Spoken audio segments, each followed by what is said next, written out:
Yo, como todos los jóvenes que al final tienen vocación para escribir, empecé muy joven. Imagínate tú que yo empecé haciendo poesía. Por supuesto que poeta no di. Imagínate tú que entre esas lides conocí a una gran poeta al leerla me di cuenta que yo no iba a ser poeta jamás, que fue María Elena Cruz Varela. En esa época, cuando yo leí lo de ella, dije, no, yo poeta no voy a ser, porque esto es mucho más grande de lo que yo puedo hacer. Y entonces, pues, por supuesto, siempre me motivó la crónica musical. Lo primero que yo vi en letra de molde, escrito por mí, fue en Matanzas. Yo fui contrabajista principal de la Orquesta Sinfónica de Matanzas. Entonces siempre tuve el deseo de escribir, siempre escribía, incluso no sabía escribir a máquina todavía, en maquinilla de aquella época, en máquina, todavía no existía la computadora, estoy hablando yo no la había conocido, para mí no existía la computadora, y yo empecé a escribir a mano y después en una máquina prestada, etcétera. Eso fue en Matanzas, donde yo más o menos hacía unas crónicas de los conciertos, y tuve la suerte de que una periodista del periódico Girón se enfermó y me dijo, Tony, cúbreme unos días, y ahí yo pude ver por primera vez mi crónica. Y eso fue evolucionando, no se me quitó esa enfermedad, parece que fue crónica. No seguí escribiendo. Cuando llegué aquí a Santo Domingo tuve la suerte de encontrarme con algunos periodistas que me introdujeron, y escribí en casi todos los medios de aquí, de las finales del siglo XX. Los periódicos que había, algunos existen todavía, el Listín, y escribí en el Listín, en el periódico Hoy, que ya no existe, en el Siglo, que ya no existe, en una revista que hubo que se llamaba Cariforum, en una revista que se llamaba Teatro. Tuve la suerte de escribir para todo eso, pero de pronto, no sé cómo es la vida, no sé si me fui alejando o me fueron alejando del medio, y finalmente no escribí más para los medios de aquí. Pero eso no se quita.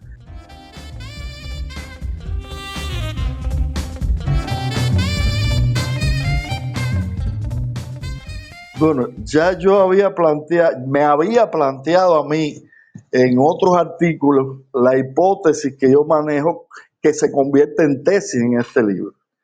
Yo escribí un artículo que se tituló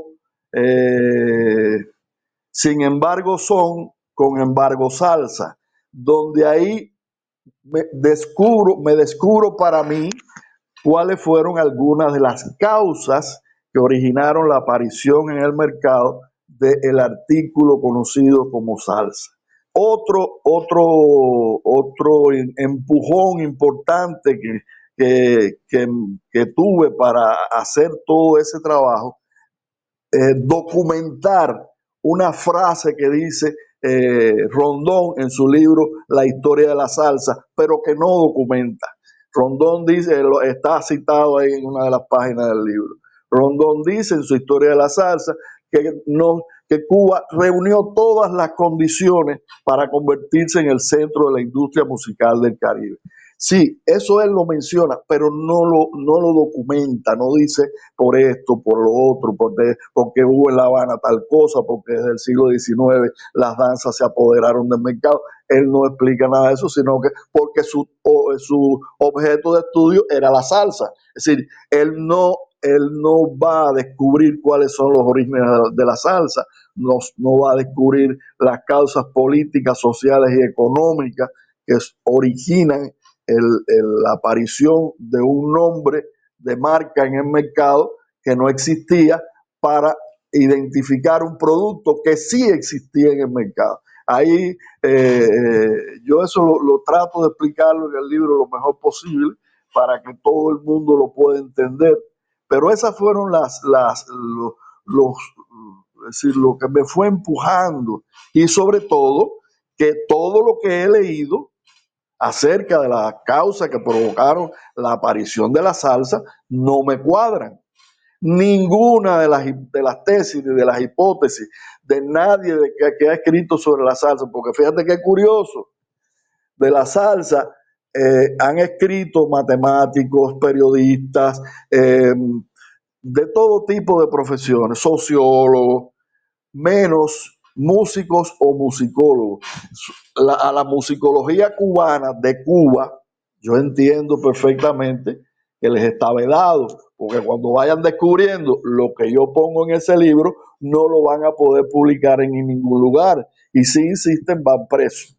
Y esos fueron los motivos que me fueron empujando a escribir este libro, que a mi modo de ver nadie lo ha tocado, incluso musicólogos de la talla de Peter Manuel tocan el asunto de la salsa y mencionan así de cuajo que la salsa es producto del bloqueo imperialista. Y ahí yo me ericé cuando leí eso en las palabras de un musicólogo de tanto nivel como Peter Manuel, y ahí dije, no, esto yo tengo que abordarlo de la manera más profunda posible y más veraz y más documentada, porque esa hipótesis a mí me parece absurda.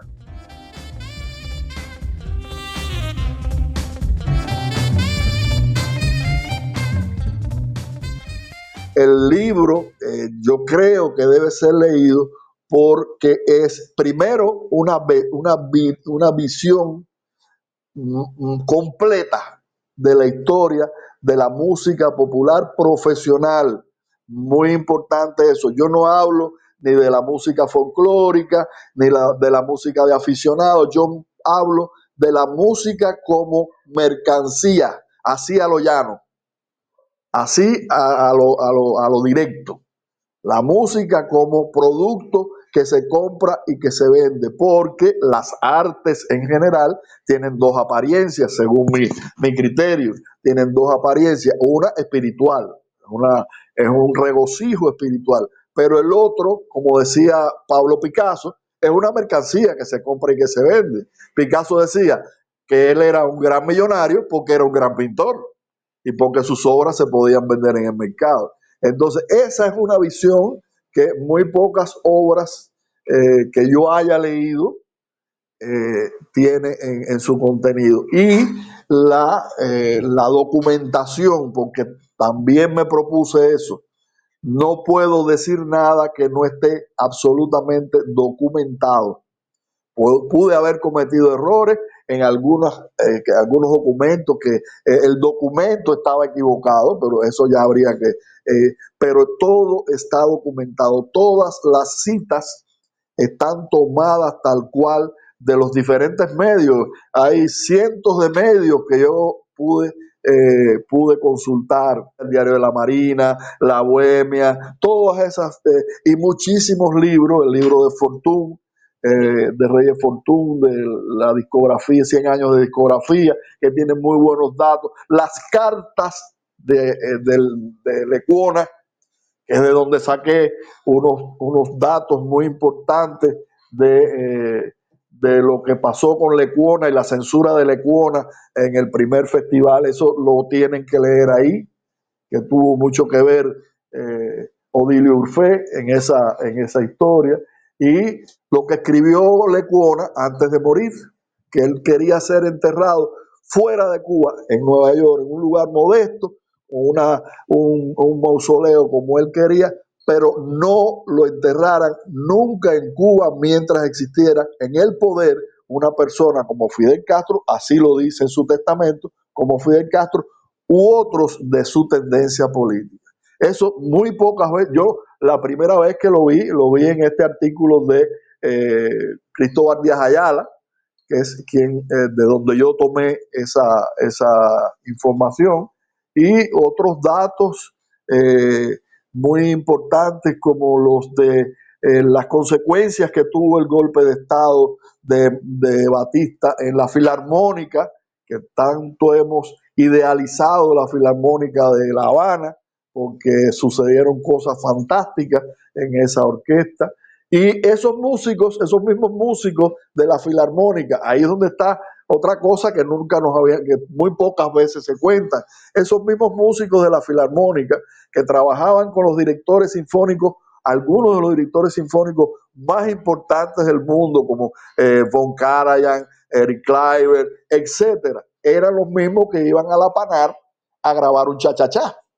Entonces, esas orquestas tenían que ser de primera y tenían que asombrar a los críticos y a los bailadores del mundo entero, porque estaban integradas por músicos y compositores de primer nivel académico, porque esa es otra cosa que nos han tratado algunos musicólogos e investigadores de hacernos creer de que nuestra música sale del barracón. Ese es otro espacio que tengo ahí en el libro. No, la música cubana no sale del barracón.